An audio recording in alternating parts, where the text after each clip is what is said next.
avec la disparition de Djibo Leyti Ka, le Sénégal perd et la classe politique sénégalaise perd une figure emblématique. Donc c'est quelqu'un qui a marqué le secteur de la communication, donc le secteur dans lequel nous évoluons aujourd'hui. Et son nom se confond même avec le secteur de la communication. Il a signé un long bail avec le secteur de la communication. Il a été pendant longtemps ministre de l'Information, ministre de la Communication. C'est pourquoi, donc, en présence du directeur de la communication aujourd'hui, donc, nous présentons nos condoléances à sa famille et au peuple sénégalais, à tous ceux qui évoluent dans le secteur de la communication. Djibo Leyti Ka, on l'a rappelé, c'est donc un homme d'État, une grande figure aussi de l'administration sénégalaise, sorti de l'école nationale d'administration, l'ENA, avec comme premier poste celui de gouverneur adjoint chargé de développement de Saint-Louis. Donc c'était en 1977, alors que Thierno Birahim Ndao était lui-même gouverneur de la région de Saint-Louis. Donc il a gravi très vite les échelons pour occuper des postes ministériels stratégiques, des postes extrêmement importants, ministre du plan et de la coopération, ministre de l'éducation nationale, ministre des Affaires étrangères, donc parlementaire également émérite. Il a marqué aussi l'histoire de l'Assemblée nationale. Voilà, c'est cet homme aujourd'hui que nous perdons et que nous prions Dieu pour qu'il accueille en son paradis. Bon, donc à l'annonce de cette triste nouvelle, nous ne pouvons que exprimer un sentiment de tristesse, de grande tristesse, parce que Djibo Ka, c'était, en tout cas pour moi, un grand frère. Je l'ai connu à l'université, j'étais à ma première année, lui il était à sa deuxième année, à sa dernière année. Nous nous sommes connus dans les rangs des étudiants socialistes, ensuite au sein des jeunesses socialistes, ensuite dans l'administration. Il a été mon ministre quand je dirigeais également le journal Le Soleil. Nous avons tissé des relations fraternelles et quasi familiales. Sa femme Koumbaka est une grande sœur pour moi. Ses enfants sont mes neveux et j'ai eu de très très bonnes relations. Et donc c'est vraiment une grande tristesse. Je voudrais dire que nous perdons un ami, nous perdons un frère, mais le Sénégal perd un grand homme d'État. C'était un homme d'État, dans le vrai sens du terme, un grand politique,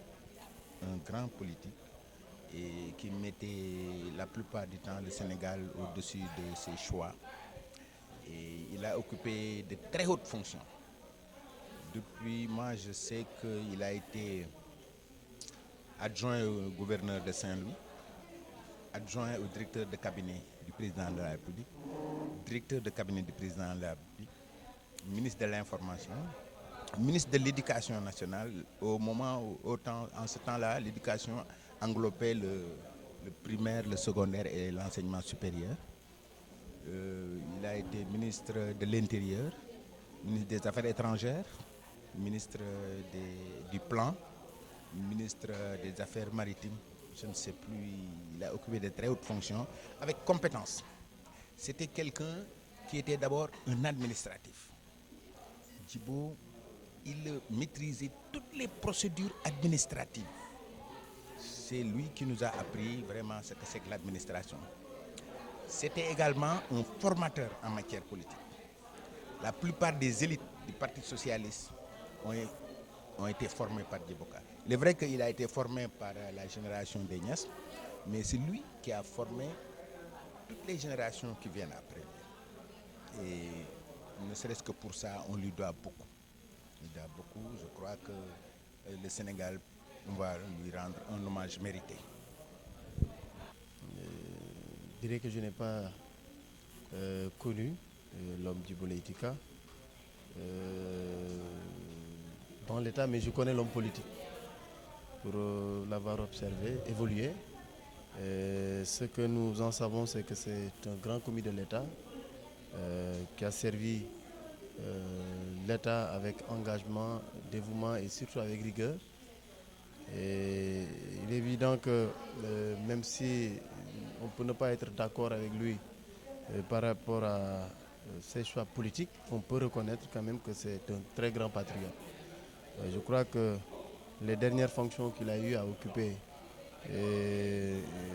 qui sont celles de président de la Commission nationale du dialogue des territoires, dans un contexte où le gouvernement du Sénégal est en train de mettre en œuvre la réforme de l'acte 3 de la décentralisation, prouve à suffisance qu'il avait, de par son expérience, mais également par sa connaissance de l'État et de la politique de décentralisation. Il avait toute son expérience à apporter, tout son savoir-faire à apporter, mais également toute sa connaissance de ces questions qu'il avait à apporter. Nous ne pouvons que prier pour le repos de son âme et souhaiter que le Tout-Puissant l'accueille en son paradis et que son œuvre politique et sa connaissance également de l'État continue véritablement à inspirer des générations. Évidemment, c'est quelqu'un qui a beaucoup à enseigner à la jeune génération.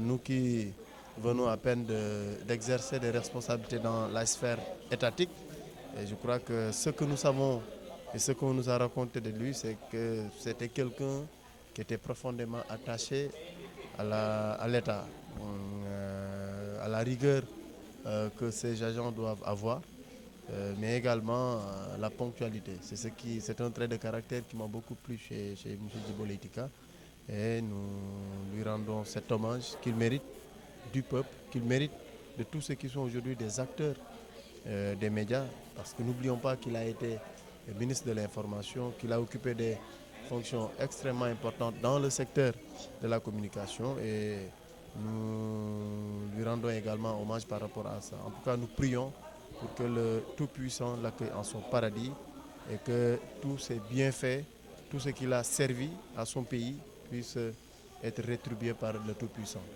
Donc ce sont ces quelques mots-là que nous voudrions prononcer.